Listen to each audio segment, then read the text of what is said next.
Kita punya informasi pertama, saudara, puluhan ribu warga Banda Aceh menghadiri Maulid Raya yang diselenggarakan oleh pemerintah Kota Banda Aceh di lapangan Blang Padang. Pemerintah juga mengeluarkan 1.000 jenis hidang untuk disantap bersama warga. Bahkan event tahunan ini menjadi agenda wisata religi. Perayaan Maulid Raya yang diselenggarakan oleh pemerintah Kota Banda Aceh menjadi daya tarik bagi puluhan ribu warga Banda Aceh dan wisatawan dari beberapa negara tetangga untuk hadir menikmati ribuan jenis hidangan Maulid yang disiapkan pemerintah Kota Banda Aceh, termasuk mengundang ribuan anak yatim dan penyandang disabilitas.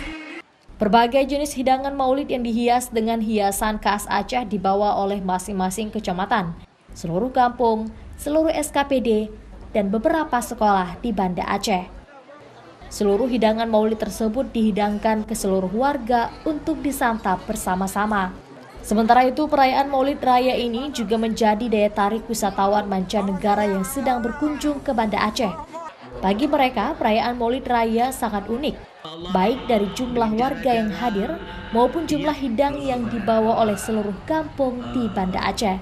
Cukup berbeza dengan Perlis dan alhamdulillah penyertaan yang terlalu ramai dan saya difahamkan sehingga ribuan anak yatim dapat hadir dan ini satu usaha yang cukup baik, mudah-mudahan diberkati Allah insyaAllah.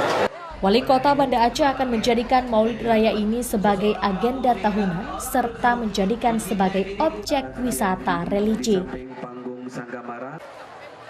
Mustajab, Kompas TV, Banda Aceh.